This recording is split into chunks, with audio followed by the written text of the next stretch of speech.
Hello, my name is Kao Kalia Yang. I'm a Hmong-American author, and I'm delighted to share a reading from Somewhere in the Unknown World, my newest book.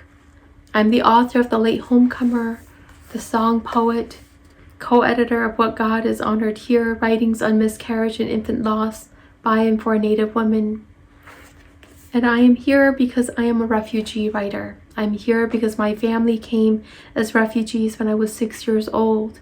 Educated in the public school systems, educated at some of the finest institutions in this country, I have become that which my family did not know how to dream of. I'm here because of institutions like CAPI, organizations that understand refugees are people fleeing from war, looking for peace, hoping for lives. I'll do a short reading.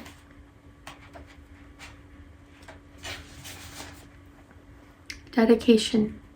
For the refugees from everywhere, men, women, and children, whose fates have been held by the interests of nations, whose rights have been contested and denied, whose thirst and hunger go unheeded and unseen. The collection opens with a poem by the great American poet Lucille Clifton. Quilting. Somewhere in the unknown world, a yellow-eyed woman sits with her daughter, quilting. Some otherwhere, alchemists mumble over pots. Their chemistry stirs into science. Their science freezes into stone. In the unknown world, the woman, threading together her need and her needle, nods to the smiling girl. Remember, this will keep us warm. How does this poem end? Do the daughters' quilt? Do the alchemists practice their tables? Do the worlds continue spinning away from each other forever? So this book is a collective memoir of 14 different refugee stories from around the world, from wars of the last 75 years, all individuals who have collected here in St. Paul, Minnesota. Minnesota is home to more refugees per capita than any other state in the nation. It was a privilege for me to enter into these lives and to be able to write of them for a bigger world. I hope, and I think every single individual whose story is in here, our hope is that our stories will open up the world. In Hmong, there is a saying, the house may be small, but the heart is large. It is the largeness of that heart that we are unlocking with our stories. Today I will read from officially unconfirmed Mr. Michael Tesfaye's story. He is a refugee from Eritrea, and I will begin somewhere near the back of the story, with an understanding that good writing isn't about imparting information. It is about opening up human experience and inviting others in.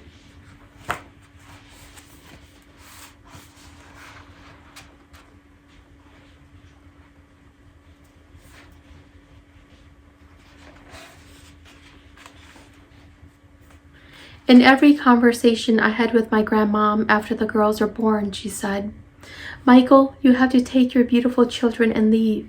You have to go somewhere where they can grow up and know peace in their hearts, smell the clean air, and lift their faces to the bright sun."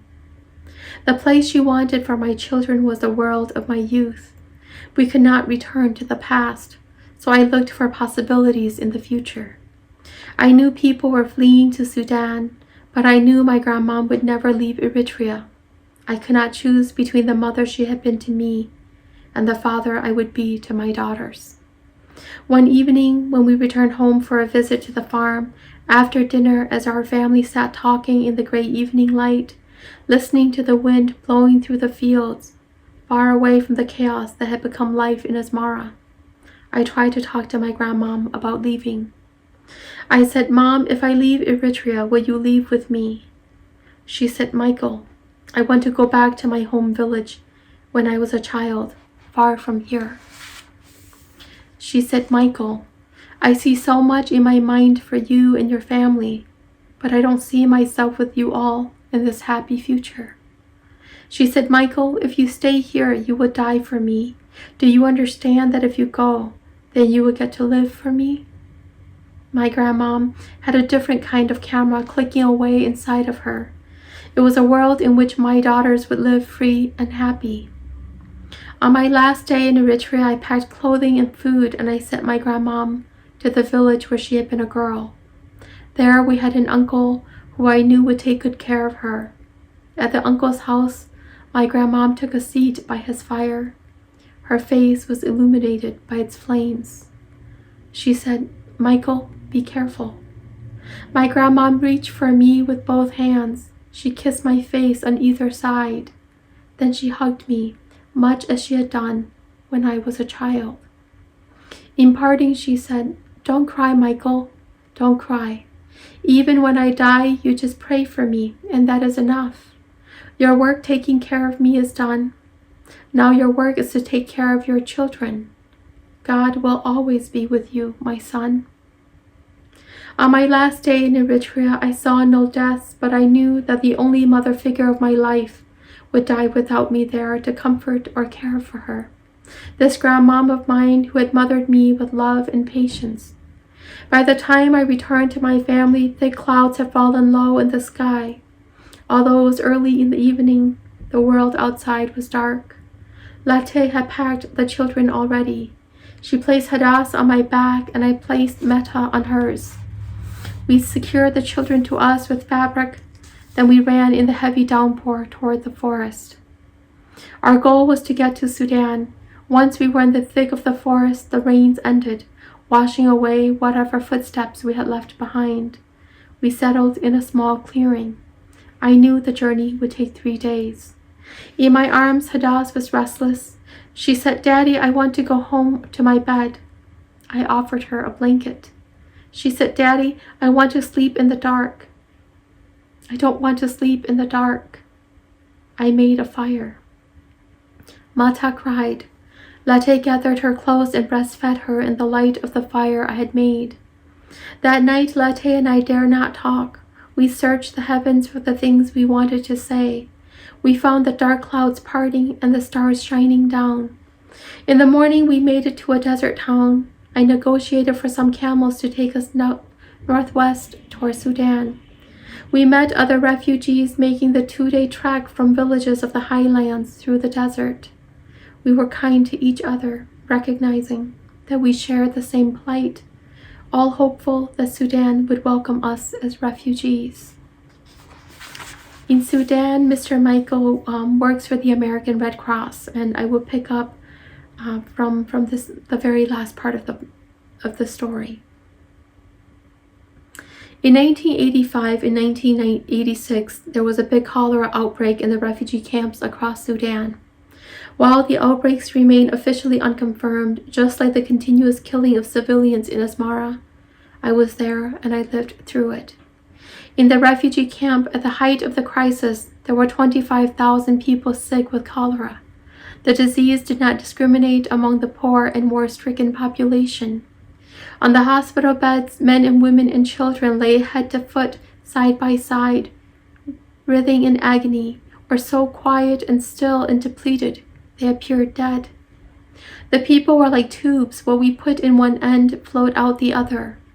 In the camp hospital, doctors and nurses, all medical personnel, were called to attention. We ran down the aisles doing our best to respond to the cries and the pleas of the sick and those who loved them.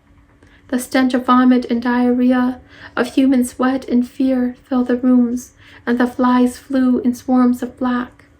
The sick people sat, if they could, hands holding their tummies and their heads. Those who could not sit slept on the beds, skin and bones disappearing beneath the clothes they wore. Their eyes were closed.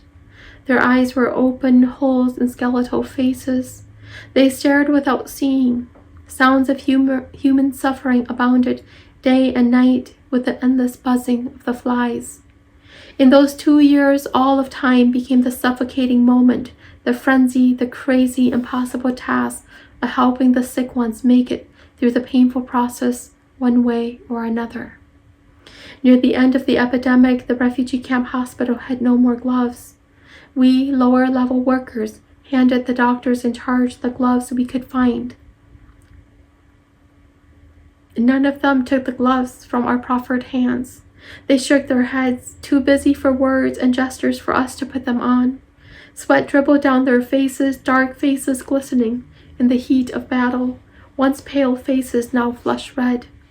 The United Nations doctors saved the gloves for the nurses and the ambulance drivers like me. They worked without gloves around the clock, through the night and the day to save the people. Once, only 700 people died because of them. I promised myself then that if I had money one day, I would give it to the United Nations doctors. What they did in that Sudanese refugee camp saved a part of me that was in danger of dying. I had seen how people could take lives in Asmara. In the despair of the camp in Sudan, I saw how people could give life, and somehow in this knowledge, my dreams for humanity were saved. My daughters don't know how the wind blows in the farmlands of Eritrea. They don't know that once upon a time, I was a boy who grew up believing I had a mother because I had my grandmom's love. They don't know about the camera I never had, but the pictures my heart carries. All they know is that their father is getting old. They say he is a good storyteller. In 1991, 2 years before Eritrea won its independence, just as the war was ending, I became an American citizen. The Star Tribune came to the ceremony. They published a picture of all of us new Americans. Of all of the hands that were raised, mine, an old man's hand, crooked and bent, skinned with lines of white fanning out in all directions like a web, was the highest. It was God that I was speaking to, thanking Him for loving me, my family, and my people, and showing us that peace is possible if we hold fast to not only the bad stories, but the good ones. Life is too short for just the bad to happen, even in a hard life. Thank you so much.